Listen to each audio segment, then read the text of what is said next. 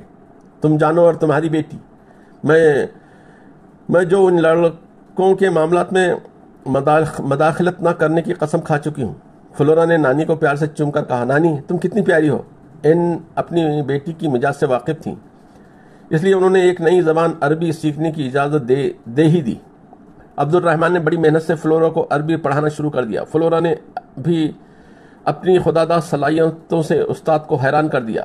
Richard نے کئی مرتبہ پیغامات بھیجے کہ فلورا کو بھیج دو، مگر فلورا نہ گئیں.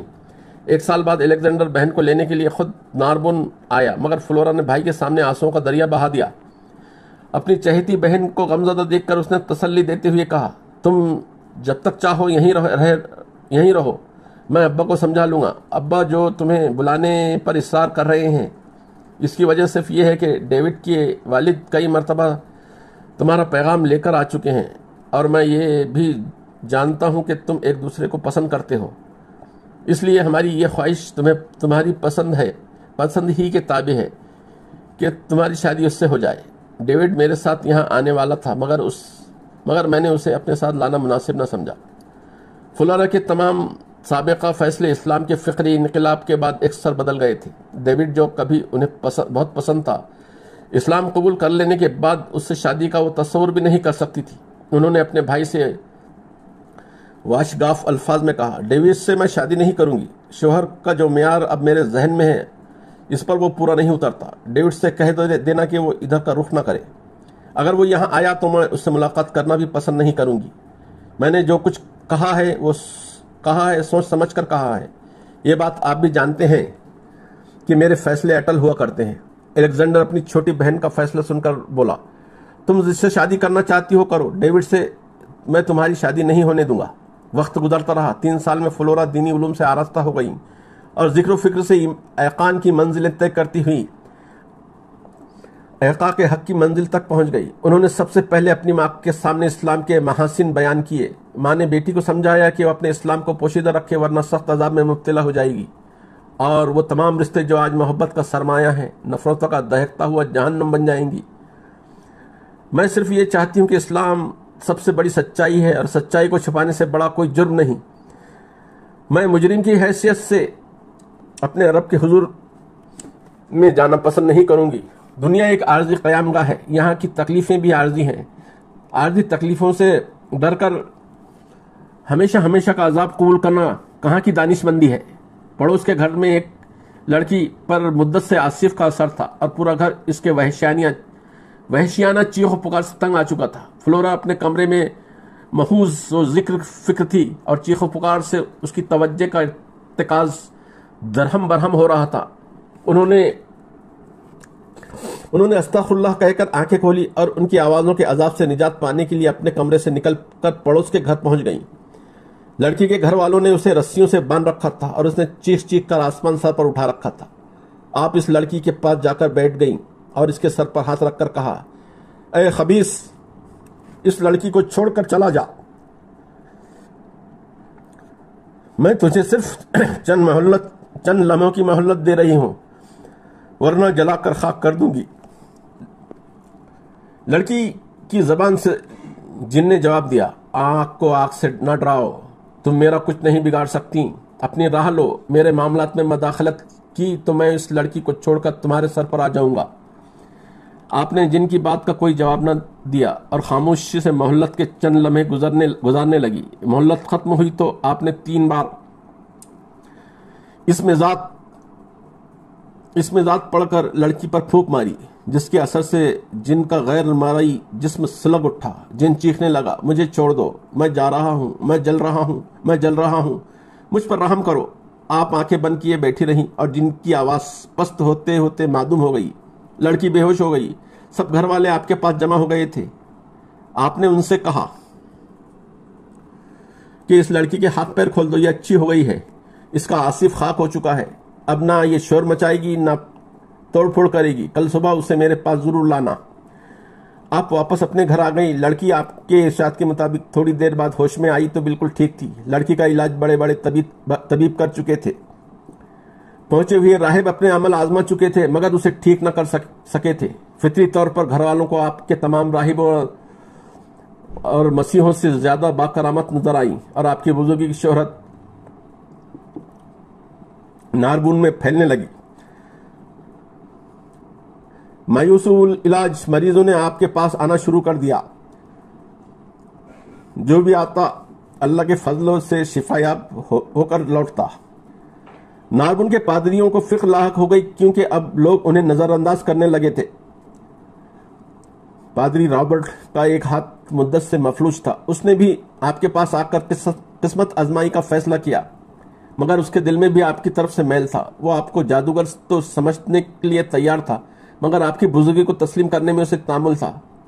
جب رابرٹ آپ کی خدمت میں آیا تو راہبانہ وضع تک دیکھ کر بھی آپ نے اس کی توقع کے مطابق تعظیم نہیں کی اور کہا، پادری صاحب، میں صرف ان لوگوں کا علاج کرتی ہوں جو مجھے اللہ کی کنیز سمجھ کر میرے پاس آتے ہیں۔ جو مجھے جادوگر سمجھتے ہیں میں ان کے لیے کچھ نہیں کیا کرتی۔ رابرٹ اپنے دل کی بات آپ کی زبان سے سن کر چونک پڑا اور معذرت کرتے ہوئے کہا، بے شک میرا گمان یہی تھا کہ آپ جادوگر ہیں، لیکن آپ سے ملاقات کے بعد میرا خیال بدل گیا ہے۔ اس سے پہلے کہ میں تمہارے حق میں دعا کروں تم 7 بار جادو اور جادوگروں پر لعنت بھیجو۔ رابرٹ نے حکم کی تعمیل کی تو آپ نے دعا کے لیے ہاتھ اٹھا دیے۔